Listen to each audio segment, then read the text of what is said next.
ഈ ഒരു വീഡിയോയിലൂടെ നമ്മൾ നോക്കാൻ പോകുന്നത് വളരെ പ്രധാനപ്പെട്ട ഒരു അപ്ഡേറ്റ് ആണ്. എന്തായാലും ഇതിൽ നമ്മുടെ കേരള ബ്ലാസ്റ്റേഴ്സുമായിട്ട് ബന്ധപ്പെട്ടിരിക്കുന്ന അപ്ഡേറ്റ് കൂടിയുണ്ട്. എന്തായാലും അതിലേക്ക് പോകുന്നതിന് മുമ്പ് നിങ്ങൾ ആദ്യമായിട്ടാണ് ഈ ചാനലെങ്കിൽ ലൈക്ക് ചെയ്യുക. ലൈക്ക് എന്ന് പറയുന്നത് ഭയങ്കര ഇമ്പോർട്ടൻ്റ് ആണ്.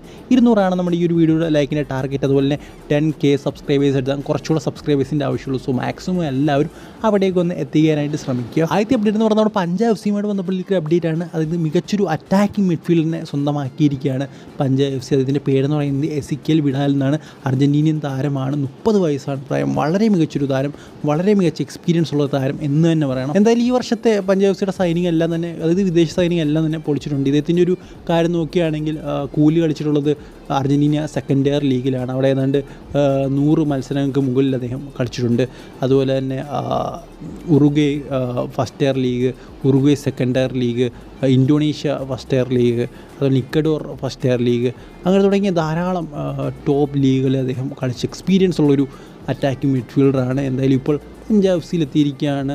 2 കോടിയാണ് market value without the club. ഇതൊരു ഫ്രീ ഏജൻറ്റായിട്ട് നിൽക്കുകയായിരുന്നു അദ്ദേഹം. സോ ഒരു അവസരം നൽകി നമ്മുടെ പഞ്ചാബ് എഫ് സി സ്വന്തമാക്കി.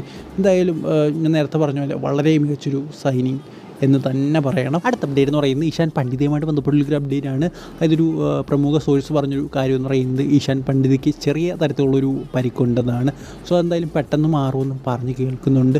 എന്തായാലും അദ്ദേഹം തിരിച്ചു വരട്ടെ എന്ന് തന്നെ വിചാരിക്കുന്നത്. കാരണം നമ്മുടെ ആ ഒരു ഇന്ത്യൻ ഗോൾ സ്കോറേഴ്സിൽ അത്യാവശ്യമെങ്കിലും ഗോൾ സ്കോർ ചെയ്യുന്നത് ഈശാൻ പണ്ഡിതയാണ്. സോ എന്തായാലും അദ്ദേഹം എന്താ പറയുക, മികച്ച രീതിയിൽ തിരിച്ചു വരട്ടെ എന്ന് തന്നെ വിചാരിക്കുന്നു.